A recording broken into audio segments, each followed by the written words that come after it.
Api dan asap terlihat membumbung tinggi di sebuah rumah panggung di Kelurahan Lanjas, Kecamatan Tewe Tengah, Kabupaten Barito Utara, Kalimantan Tengah.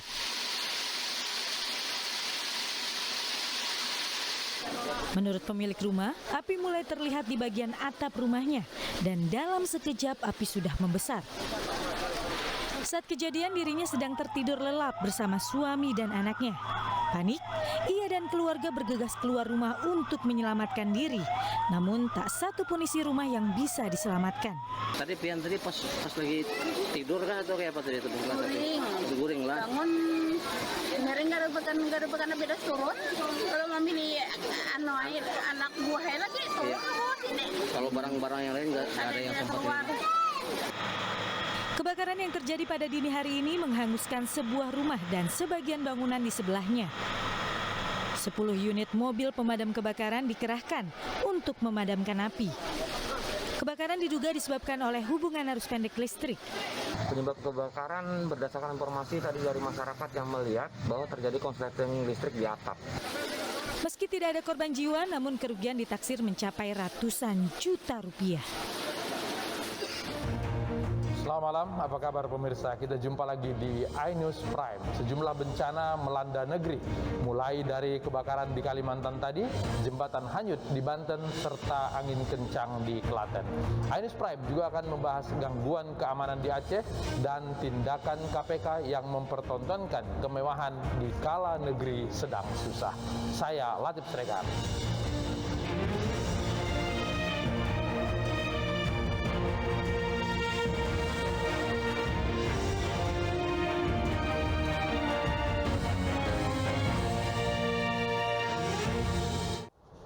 Masih soal kebakaran, seorang kakek berusia 80 tahun tewas dalam kebakaran yang melanda sebuah rumah di Kelurahan Tamaleba, Palopo, Sulawesi Selatan. Saat kebakaran terjadi, korban yang dikenal warga dengan nama kakek Marjuki tidak segera menyelamatkan diri, tetapi memilih tetap melaksanakan ibadah sholat asar. Padahal ia berkesempatan untuk menyelamatkan diri, tetapi korban memilih bertahan menyelesaikan ibadah sholatnya. Sementara seluruh anggota keluarga yang lainnya menyelamatkan diri, termasuk juga mengevakuasi 2 balita yang berada di dalam rumah. Sore tadi korban langsung dimakamkan oleh pihak keluarga. Proses pelepasan jenazah diselimuti isak tangis.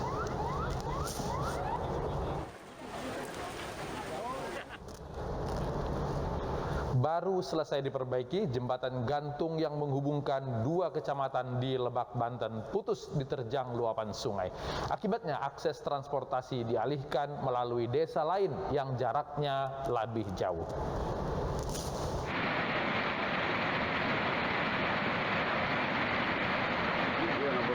Intensitas curah hujan yang tinggi di wilayah Kecamatan Lebak Gedong, Lebak, Banten membuat sungai Ciberang meluap. Luapan sungai tersebut mengakibatkan terputusnya jembatan penghubung di Kampung Muhara, Desa Ciladeun, Kecamatan Lebak Gedong, Lebak, Banten.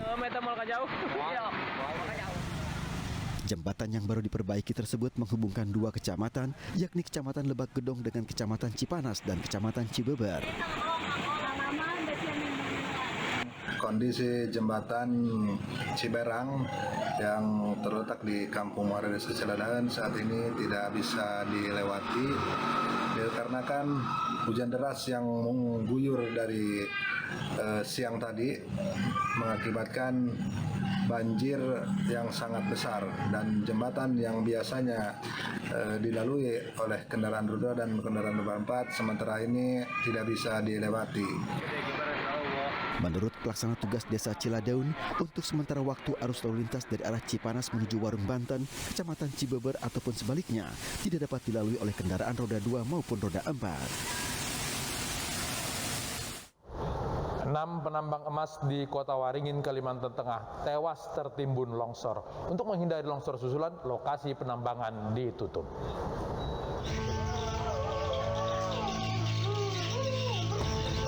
Tangis keluarga korban penambang emas pecah saat 6 jenazah penambang emas tiba di rumah duka di Bukit Santuai, Kota Waringin, Kalimantan Tengah. sanak keluarga dan tetangga haru menyaksikan 6 jenazah korban longsor akibat penambangan emas. Korban dievakuasi oleh warga dibantu personil TNI Polri dan tim SAR gabungan. Dari 11 penambang, 5 diantaranya berhasil menyelamatkan diri. Telah terjadi tanah longsor mengakibatkan ada 6 orang meninggal dunia yang diperkirakan itu adalah penambang emas di Desa Tumbang Turung, Kecamatan Bukit Santuai, Kabupaten Kota Timur. Lokasi penambangan emas yang menjadi titik longsor berada di Desa Tumbang Penyahuan, Bukit Santuai. Peristiwa terjadi saat permukaan tanah di ketinggian lokasi penambangan tiba-tiba runtuh dan menimbun tubuh 6 orang penambang. Sebelum terjadi hujan lebat mengguyur di wilayah Bukit Santuai dan sekitarnya. Imbauan untuk menghentikan penambangan dikeluarkan untuk menghindari longsor susulan.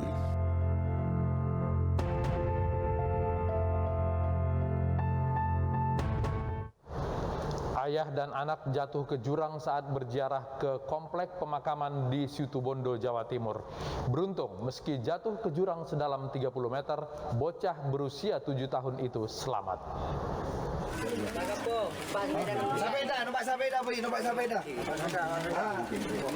Ayah dan anak warga Jember, Jawa Timur jatuh ke jurang saat berziarah ke kompleks makam petilasan Raden Condrokusumo di Gunung Ringgit, Desa Klatakan, Situbondo.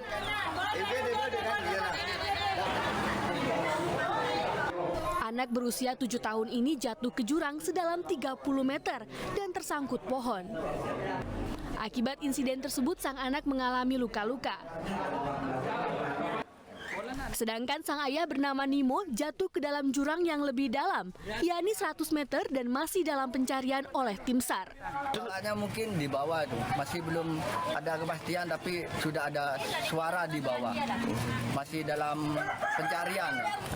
Dia mau naik ke petilasannya, tempat bertapanya Condrokusumo, itu namanya Suunan. Suunan itu ada di atas puncak Gunung Ringgit. Rombongan peziarah berjumlah 8 orang. Peristiwa naas itu terjadi ketika kedua korban hendak melanjutkan perjalanan ke petilasan setelah sebelumnya berziarah ke makam Raden Condrokusumo. Suasana haru menyelimuti pemakaman Komandan Tim Bais Kapten Abdul Majid yang meninggal ditembak di Aceh. Di hari yang sama dengan penembakan tersebut, pos polisi di Molaboh ditembaki dengan senjata laras panjang.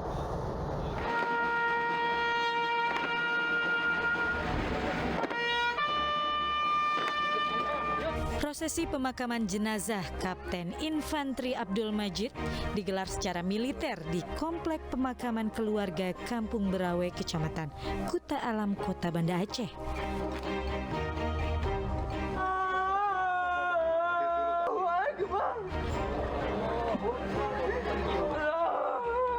Suasana haru menyelimuti pemakaman saat peti jenazah dimasukkan ke liang lahat. Almarhum yang gugur saat menjalankan tugas meninggalkan seorang istri dan 3 anak laki-laki. Ikuti amanah dan nasihat dari Papa supaya kalian berhasil. Dan juga mungkin ada kesalahan dari abang kami. Lah tindak tanduknya sebagai profesi beliau, kami sekeluarga minta maaf sebesar-besarnya. Pengantaran jenazah. Kapten Infantri Abdul Majid meninggal setelah tertembak di bagian perut. Korban ditembak oleh orang tidak dikenal di Jalan Lok Panah, Kecamatan Banda Sakti, Kabupaten Pidi pada Kamis sore. Korban menghembuskan nafas terakhirnya di Rumah Sakit Umum Pidi.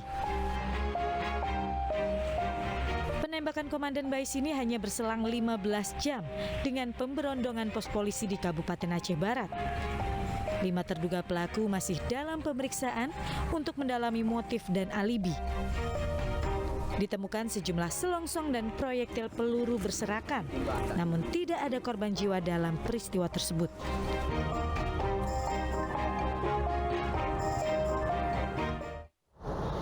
Dua kejadian di hari yang sama. Ada penembakan anggota TNI dan penembakan pos polisi. Kita langsung berbincang dengan pengamat keamanan dan intelijen Al Haidar. Al Haidar, selamat malam. Ya, selamat malam. Apakah dua kejadian ini koinsiden, tidak disengaja, atau memang menurut Anda ada grand design yang mengganggu keamanan di Aceh? Sebenarnya ini memang ya koinsiden saja, dalam pengertian bahwa antara wilayah PD dengan wilayah Aceh Barat itu memang berdekatan, tapi kelihatannya ini memang tidak dikoordinasikan secara sengaja, secara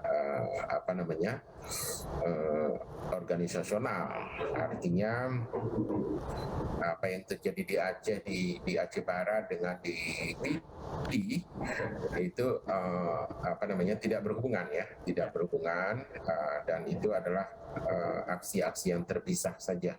Oke, dua institusi keamanan, satu TNI di PD, kemudian satu lagi pos polisi di Molaboh. Kalau dulu kita lihat ketika terjadi gangguan keamanan di Aceh, mereka adalah selalu menjadi sasaran gangguan keamanan. Tetap tidak bisa dilihat sebagai sebuah grand design bahwa Aceh lagi bergejolak? Ya, memang Aceh lagi bergejolak, tapi tidak didesain seperti itu.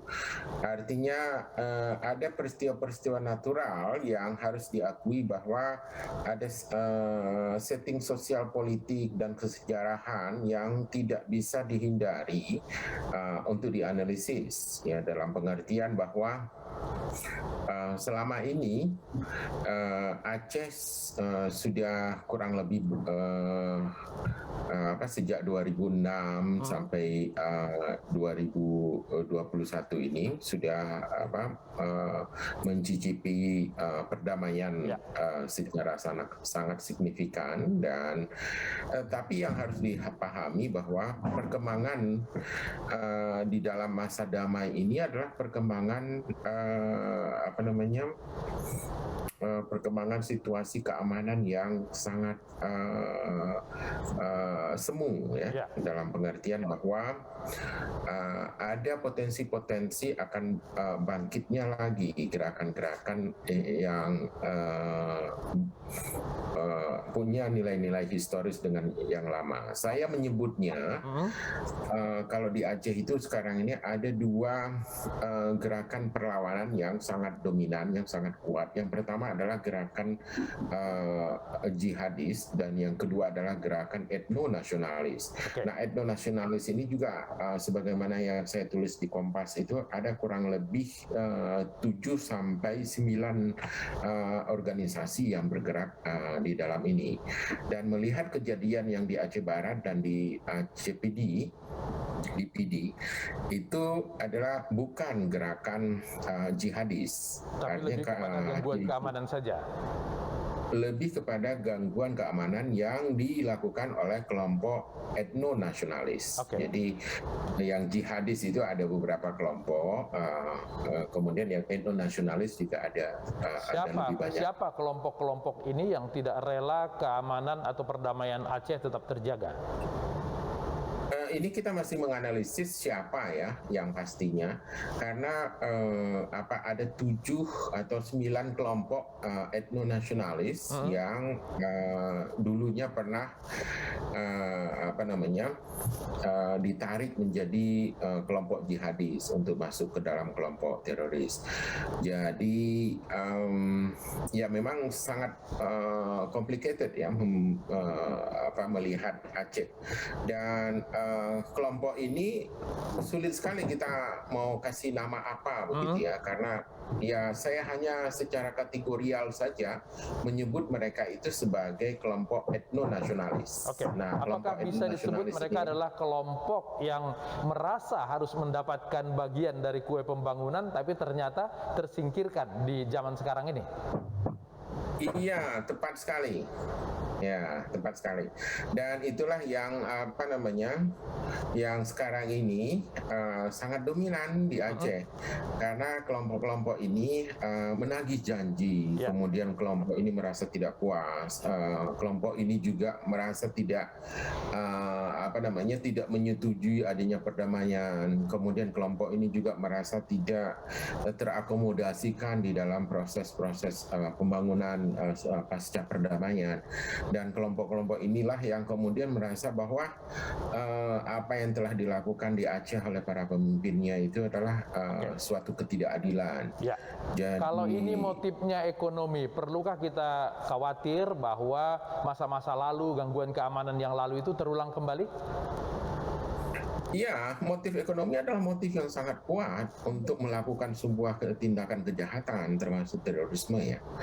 Jadi motif ekonomi itu yang sangat luar biasa justru karena merasa tidak adil, merasa tidak diberikan, diakomodasikan keinginan-keinginannya, tidak diberi proyek, tidak diberi ini, tidak diberi itu yang kemudian membuat mereka itu mengadakan tindakan-tindakan melanggar hukum ya. Tindakan-tindakan kriminal yang sangat merugikan masyarakat. Oke, terima kasih Al Haidar. Mudah-mudahan tidak ada gangguan keamanan lagi di Aceh. Selamat malam. Tebing setinggi 15 meter longsor dan menimpa rumah warga di Cilacap, Jawa Tengah. Berita tersebut menjadi satu dari 5 berita pilihan hari ini.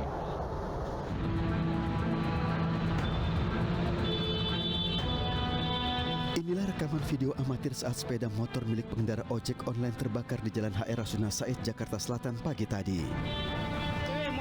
Kobaran api dengan cepat membakar seluruh bagian sepeda motor. Api yang berasal dari bagian belakang sepeda motor ini nyaris melukai penumpang yang sedang dibonceng. Pengendara dan penumpang cepat mengetahui kemunculan api dan langsung menjauhi sepeda motor. Diduga penyebab kebakaran akibat korsleting listrik pada mesin motor.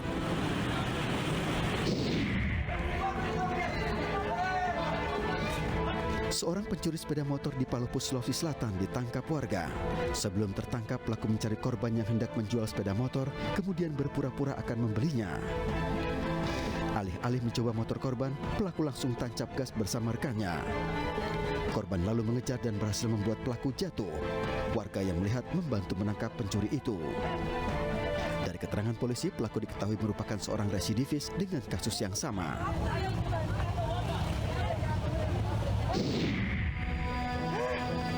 Ada buat naik. Setelah diguyur hujan, tebing setinggi 15 meter di Desa Limbangan, Kecamatan Wanareja, Cilacap, Jawa Tengah longsor. Material longsor, tanah dan tembok pagar menimpa rumah warga yang berada di bawahnya. BPBD Cilacap mengimbau warga agar waspada dan segera meninggalkan rumah mereka jika hujan kembali mengguyur karena dikhawatirkan terjadi longsor susulan.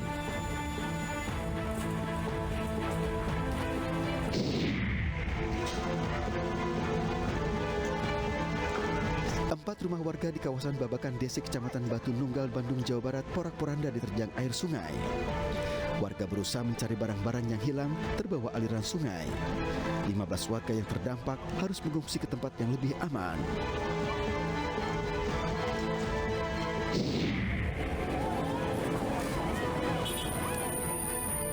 Seorang wanita yang diduga pengamen jalanan ini berlari kencang saat melihat kedatangan petugas Satpol PP di kawasan Harmoni Gambir, Jakarta Pusat. Saat akan digiring ke mobil, wanita ini meronta berusaha melepaskan diri dari cengkraman petugas. Ia mengaku sedang hamil muda.